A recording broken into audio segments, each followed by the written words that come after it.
সিলেটের গোহিনঘাট কোম্পানিগঞ্জে নদীর পানি কমলেও অবনতি হচ্ছে সিলেট সদর ও সিটি কর্পোরেশন এলাকায়। সিলেট শহর এলাকায় সুরমা নদীর পানি বিপদসীমা 10.87 সেন্টিমিটার উপর দিয়ে প্রবাহিত হচ্ছে। বৃষ্টির কারণে নদীর পানি না নামতে পেরে সিলেট নগরীর উপসহ তালতলা, মাসিমপুর, সোরারপাড়, তেরুত্তন, যতরপুর সহ বেশ কিছু এলাকায় বন্যা দেখা দিয়েছে। শুধুমাত্র সিলেট সিটি কর্পোরেশন এলাকায় নতুন করে বন্যা আক্রান্ত হয়েছে 4000 পরিবার। বিভিন্ন এলাকায় ঘরে পানি প্রবেশ করায় চরম বিপাকে সাধারণ মানুষ।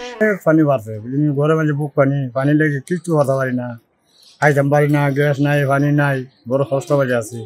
এখন আমরা লাগা করে গিয়ে আশ্রয় নিছি। আশ্রয় নিলে কি হবে? আশ্রয় দিবে, কিন্তু খাওয়ান দাওয়ান তো আর কেউ দিবে না। এখন আমরা অনেক কষ্টেতে আছি। কত পানি গেছে, আমরা কোনো জিনিস পাইছি না, কোনো জিনিস দিছে, কত ক্ষতিগ্রস্ত হয়েছে, কেউ খোঁজ কেউ লইছে, আমরা কোনো জিনিস পাইছি না রে বাবা। এদিকে সিলেটের জকিগঞ্জ উপজেলার কুশিয়ারা নদীর বাঁধ উপচে পানি প্রবেশ করার কারণে উপজেলার 9টি ইউনিয়ন ও একটি পৌরসভার 110টি গ্রাম প্লাবিত হয়েছে। পানির নিচে তলিয়ে গেছে উপজেলার বিভিন্ন আঞ্চলিক সড়ক।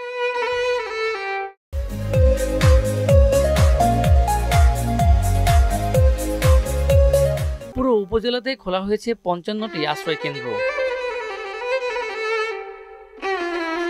এদিকে আজ সকালে সিলেট নগরীর উপশহরে বন্যা কবলিত এলাকা তেরোত্তর পরিদর্শন করেন সাবেক পররাষ্ট্রমন্ত্রী doctor A K Abdul Momen MP. বন্যা দুর্গতদের মধ্যে বিতরণ করেন ত্রাণ। এ সময় তিনি বলেন, যথাসময়ে সুরমা নদী খনন না হওয়ার কারণে এমন পরিস্থিতি তৈরি হচ্ছে, তবে সরকার সতর্কতার সাথে বন্যা মোকাবেলা করছে। আমার এখানে অত বন্যা কেন? আপনারা একটি টিকসই এবং লং টার্ম প্রজেক্ট হাতে নেন, খরচ হবে, খরচ তো হবেই, খরচ তো সরকার করতেছি। এখন প্রত্যেক বছর একটু খরচ করেন, ওখানে একবারে পার্মানেন্ট খরচ করলেন, তবুও তো ভয়টা কম থাকে। ওনারা বলছেন যে ওনারা এটা হাতে নেবেন। জেলা প্রশাসন জানায়, সিলেট জেলার 8টি উপজেলা, 2টি পৌরসভা সহ মোট 68টি ইউনিয়নে বন্যা আক্রান্ত হয়েছেন 6,97,033 জন। জেলায় আশ্রয় কেন্দ্র খোলা হয়েছে 550টি। বন্যা কবলিত এলাকাগুলিতে পর্যাপ্ত খাবার আর বিশুদ্ধ পানি সরবরাহ ঠিক রাখার অনুরোধ বন্যা দুর্গতদের।